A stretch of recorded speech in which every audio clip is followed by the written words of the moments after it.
Okay. So now that you kind of have an idea for how to choose topics, or at least the two main ways to choose a topic, let's go into what the aim of the IA is. Today we're going to be focusing on this word, aim.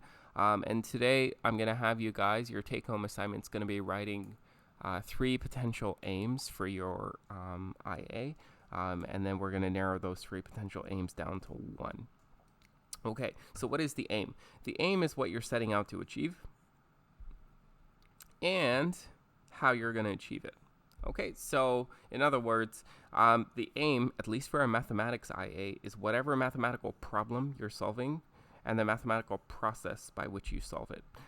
So here, it truly is a problem. Your math IA will be the biggest mathematical problem that you're going to do at the high school level. It's going to involve like a combination of thinking critically, looking at research, evaluating the mathematics, verifying, conjecturing. There will be so many amazing skills that you build over the course of trying to complete your IA. And it's not going to be an exercise. It's not something that you do from the textbook where the answer is obvious. The answer will not be obvious. And so it's a true mathematical problem, and you're going to learn a lot from it. A lot of students in grade 12 say that the IA, finishing it, was the most rewarding thing that they did in DP Math. So it is going to be a mathematical problem, and not only do I want the problem, I want the process by which you're going to solve the problem. And that's all the aim is. If those two things are clear, if the problem you're solving is clear and well-defined, and the process by which you solve the problem is clear and well-defined, you have a perfect aim, and that's what you should be aiming for. Okay, so I'm going to go over next some bad aims and some good aims, just so you get a feel for what I've seen in the past, and then maybe why bad aims are bad, and then why the good ones are good. We can go over that and talk about it. Okay, so here are some examples of bad aims. Okay, aim number one. This one's great. First aim, prove that the Mandelbrot set is connected by constructing an explicit conformal isomorphism between the complement of the Mandelbrot set and the complement of the closed unit disk. Okay, so you might look at it and you might think that this aim is impressive, but this is way too complicated. It's way too complicated. This is stuff at the undergraduate level, higher years, or at the graduate level. I think it's too complicated. And you know how I know it's too complicated? There's an easy gauge for it. The easy gauge is, do you understand the mathematical terms within the aim, and are you able to define them clearly? So when the student presented this aim to them, my questions to them were, do you know what a connected Mandelbrot set, what that means? Do you know what conformal means? Do you know what an isomorphism is? Do you know what the complement of a set is? And they weren't able to answer any of the questions.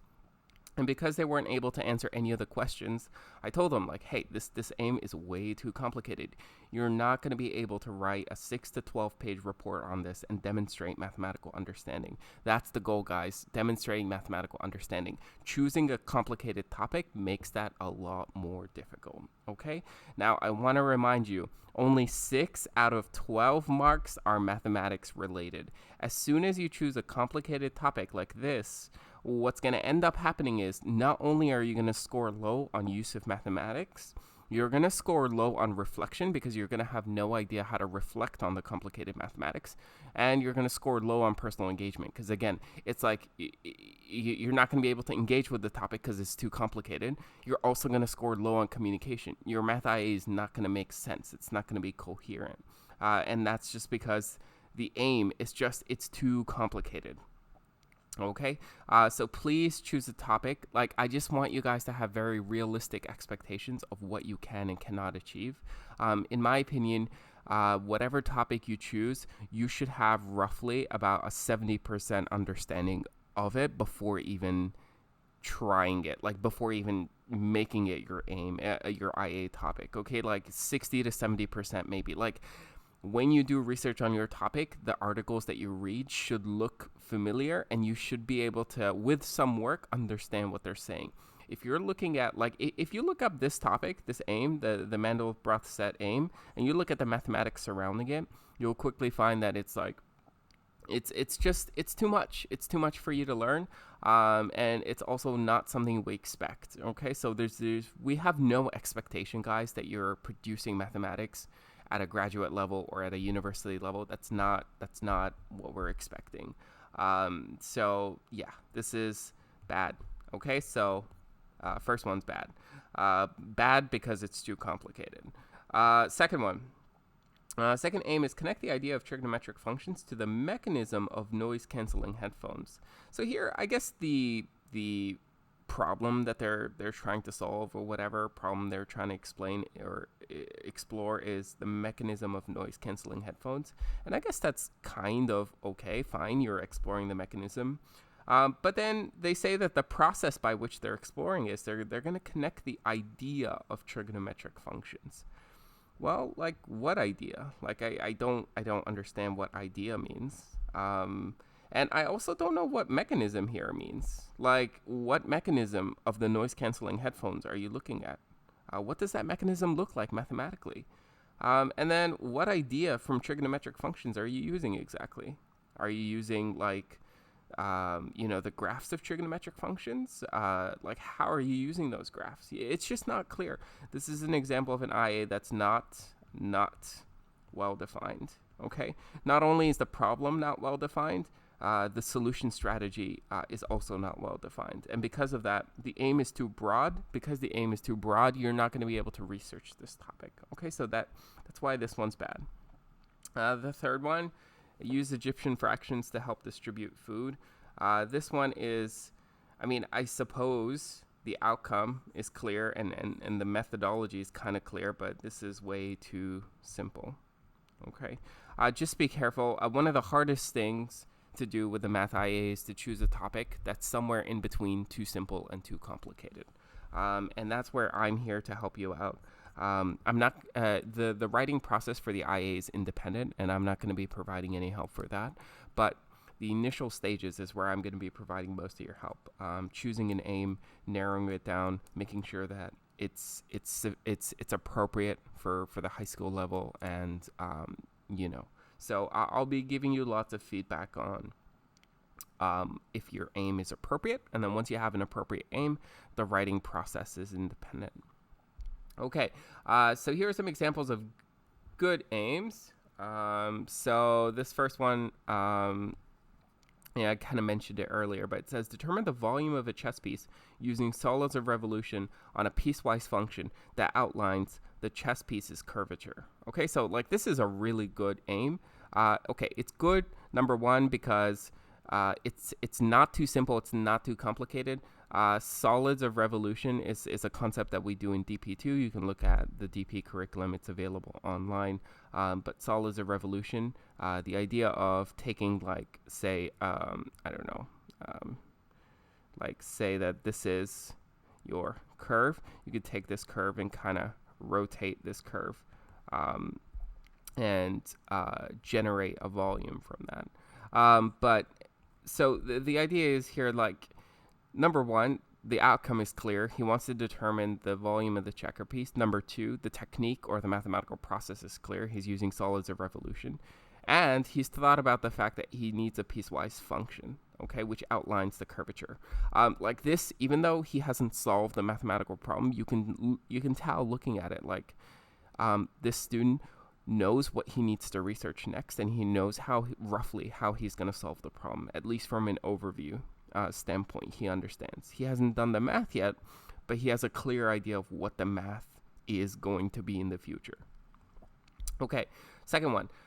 Second one is explore the biological accuracy of exponential, logistic, and Gompertz functions in modeling tumor growth. Okay, so this student was a student who was really interested in biology. His IA I'll link on ManageBack, and I encourage you to read it. James's IA was by far, maybe not by far, but one of the best IAs I've ever read. And part of the reason was he was like genuinely interested in the topic, like he loves biology. But the other part was he combined so many different elements into his IA. His IA started off just being about functions, like exponential, logistic, and Gompertz functions, but very quickly it turned into a calculus IA, because of the unique ways in which he applied calculus to the problem. It's just such an amazing IA. Highly encourage you to read it. I'll link it on ManageBack. So here the goal is clear. He's looking at biological accuracy. So like, what does accurate tumor cell growth look like? And he's using these functions to do it. I believe his IA kind of changed as he explored it more, but this was his initial proposal. I think it's clear. I think the functions that he's using are clear. Like, he's done research. He knows that Gompertz functions, I guess, are functions that you use to model tumor growth. And he knows he's going to be doing some kind of modeling. And so it's clear what he's trying to set out to achieve. The third one is probably the clearest aim. It's also the most precise and the most exact and most narrow. It's difficult to get an aim to be this narrow. But this student does a wonderful job of really defining. This is example number 3 is an example of a very well-defined problem. So the student, she uses Riemann sum approximations with step size of 2 to the power of negative k to find a k such that the error in the area is less than 2 to the power of negative 10 for different polynomials. Now, I'm not saying she came up with this right away, but over time, she slowly improved her aim, made it more and more precise, more and more well-defined.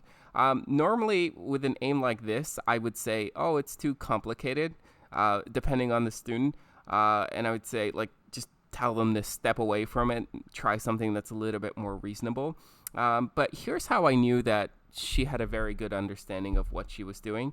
I asked her what a Riemann sum was. She could answer. I asked her what a step size was. She could answer. I asked her why she even wants to use 2 to the power of negative k as a step size. She had a very good answer.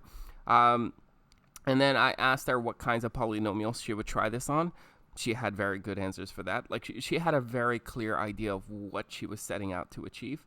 And because of that, and because the problem was so well defined, I told her to go ahead and, start. And it was a great IA, and it started with a great aim. Okay, so hopefully this helps. The one important thing, I think, guys, is you choose a topic that is not too complicated and not too simple. Last year I had instances where students would choose topics that were way too complicated and way beyond the scope of Math HL. It's okay for the aim to be beyond the scope of Math HL, but it should be a little beyond, not too far beyond.